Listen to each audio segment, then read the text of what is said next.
What's up, everyone? Welcome back to my show. My name is Asia, and this is Asia Spelled Backwards. So, summer is pretty much winding down, kids are going back to school, but going to the movies is still one of the biggest go-tos.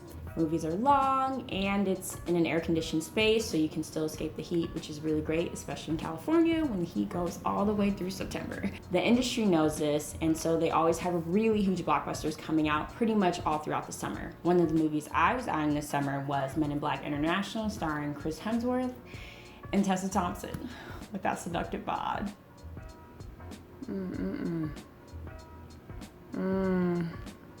Yes. Yes, queen, yes. And so I was really excited about it. Like, really excited. I was like, yes, a Men in Black sequel. I love Men in Black. I mean, it may be a sequel, but there's actually a cute little twist on it that makes sense to bring in a whole new cast. I was thinking, I can do this one. But as the movie's theatrical release date approached, I lost interest. I don't know what happened. I just didn't feel like going to see it anymore. Or maybe I had something else going on that weekend. Nope. I definitely stayed home all weekend and binge watched True Blood. Sugar Stackhouse in Bone Temps, Louisiana. Jason Stackhouse. Jason Stackhouse and Bill Compton in Bone Temps, Louisiana. Oh my God, are you recording me? Stop! Yeah, it was bad. Or maybe I was getting bombarded with ads all summer where I knew they were for this awesome new movie with Tessa Thompson, but deep down, I'm so tired of sequels that I just didn't care enough to see it. I don't know, but whatever it is, I turned my back on one of the things I love most, going to the movies. And weirdly, I saved time and money. The movie didn't do so well at the box office this summer, and I heard a few people at work saying that they all thought it was bad too. And yes, I shouldn't let a few opinions dictate my own, but frankly, unless I can't breathe without going to see a movie, these days, if it doesn't do so well in the theaters, then I'll wait until it comes out on Netflix or something and spend my money on another movie. But looking at everything else that was in the theaters at the time, I wasn't too impressed. More sequels that honestly just didn't seem appealing because they were sequels. So, what actually caused me to lose interest in going to see Men in Black and turn my back on going to the movies? Was it all the ads playing tricks on me? We know you want to watch it, Asia. We heard you say it. In your mind. Or was it the fact that I'd be going to see a sequel? Looking back at it, I think it was the latter.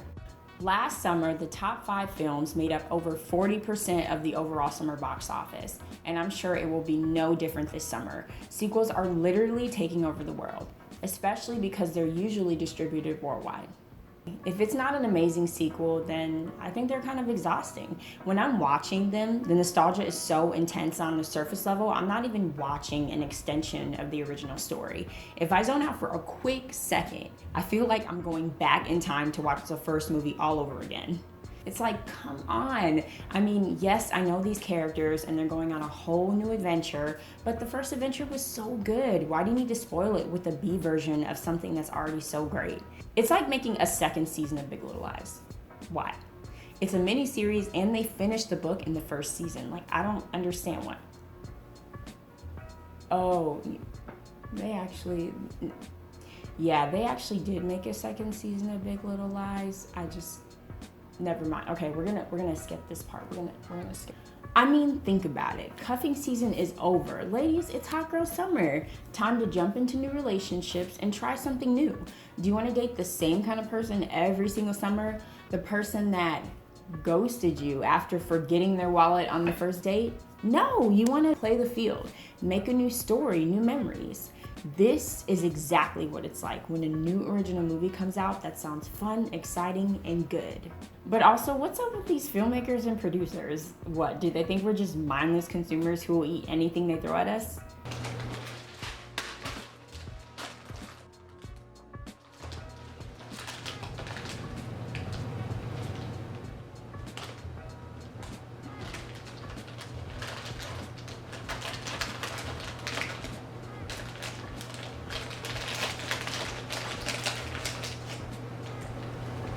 Even if they do, we're not gonna want sequels forever. We're gonna want something new and fresh every once in a while. So this is a challenge to you, creators of MIB International. MIB International. Filmmakers, producers, let's see. Walter Parks and Lauren McDonald. Okay, Walter Parks and Lauren McDonald, whoever you are, give us some new ideas, please.